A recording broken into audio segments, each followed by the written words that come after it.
Assalamualaikum warahmatullahi wabarakatuh. Izin memperkenalkan diri, saya Nadifa Isma Aulia dengan NPM 221506145 dari kelas PSTIA.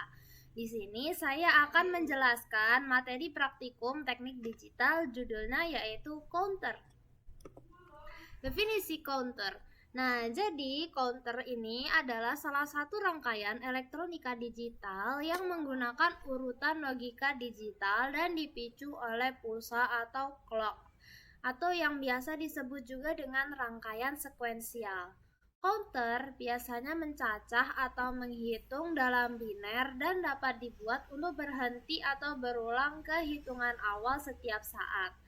Counter sendiri digunakan untuk berbagai operasi aritmetika, pembagi frekuensi, penghitung jarak, penghitung kecepatan yang pengembangannya digunakan luas dalam aplikasi perhitungan pada instrumen ilmiah, kontrol industri komputer, perlengkapan komunikasi, dan lain-lain. Counter tersusun atas sederetan flip-flop yang dimanipulasi sedemikian rupa dengan menggunakan peta Karnaugh sehingga pulsa yang masuk dapat dihitung sesuai rancangan. Dalam rancangannya, counter dapat tersusun atas semua jenis flip-flop tergantung karakteristik masing-masing flip-flop tersebut. Lanjut, jadi di sini juga ada macam-macam dari counter. Secara global, counter itu terbagi atas dua jenis, yaitu synchronous counter dan asynchronous counter. Nah, perbedaannya yaitu pada pemicunya. Nah, pada synchronous counter itu pemicunya dilakukan secara serentak atau dipicu oleh sumber dari clocknya itu sendiri, serta susunan pada synchronous counter itu disusun secara paralel. Nah, asynchronous counter itu minimal ada salah satu flip-flop yang clocknya dipicu oleh keluaran flip-flop lain atau dari sumber clock lain. Atau dalam hal lain, ini susunannya adalah seri. 3 faktor yang harus diperhatikan untuk membangun pencacah naik atau turun, yaitu yang pertama, pada transisi di mana flip-flop tersebut aktif.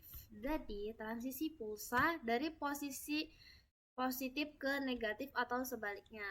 Lalu yang kedua itu output flip-flop yang diumpamakan ke flip-flop berikutnya diambil dari mana dulu arahnya gitu ya. Jadi dari output key atau Q aksen. Lalu yang terakhir, yang ketiga, yaitu indikator hasil cacahan dinyatakan sebagai outputnya yang mana, baik entah itu output yang key atau output yang key aksen. Nah, jadi dari 3 faktor tersebut bisa dinyatakan dalam persamaan XOR. Lanjut, jadi di sini ada gambar itu gerbang logika dari synchronous counter up. Di sini terdapat logic state. Di sini juga ada flip-flop JK, ada 4 flip-flop JK-nya. Terus lalu di sini juga ada gerbang logika N. Di sini gerbang logikanya ada 2 dan outputnya itu ada 4. Begitu pula dengan synchronous counter down, juga dia memiliki karakter gerbang logikanya juga jumlahnya sama dengan synchronous counter up. Di asynchronous counter up, di sini terdapat logic state-nya itu 1, lalu di sini juga ada flip-flop JK-nya 4 dan ada outputnya. Nah, di sini tidak terdapat gerbang logika N. Begitu pula dengan asynchronous counter down. Nah, sekarang lanjut aja ke Proteus sama Microsoft Word-nya ya, biar bisa lebih dimengerti.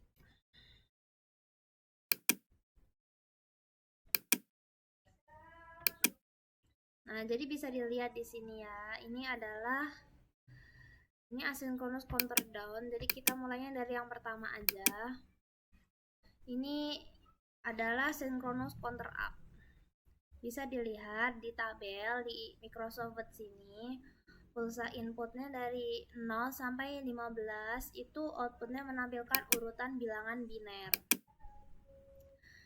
Nah, kalau synchronous counter up ini memang mulainya itu dari 0 semua sampai 1 semua. Begitu pula dengan asinkronus counter up ini juga hasilnya di tabel ini juga sama dari 0 sampai 1 semua. Hal ini dikarenakan dia itu up, berarti kan kalau up itu kan naik, berarti kan dari 0 ke 1 gitu ya. Tapi di sini kenapa bisa dapat outputnya itu berupa bilangan biner? Jadi dapatnya tuh dari sini. Nah, di sini yang pertama ini outputnya adalah 0 semua.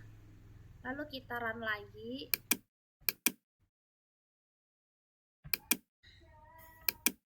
Kita ubah 1, lalu 0 lagi. Nah, di sini berubah langsung angkanya ya. Di sini ya angka yang di atas ini adalah 1.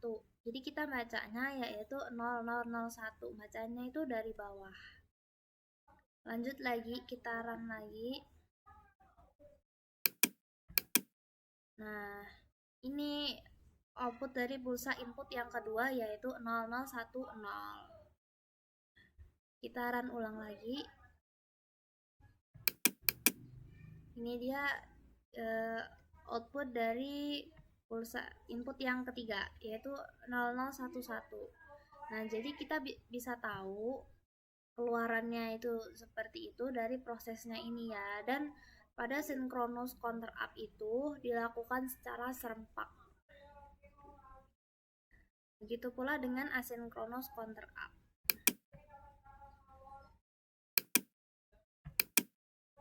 Oke, jadi kita mulai aja.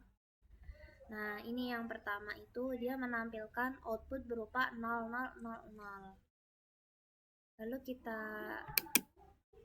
ulang lagi. Nah, ini langsung pulsa input yang ini, yang pertama ini menghasilkan output 0001.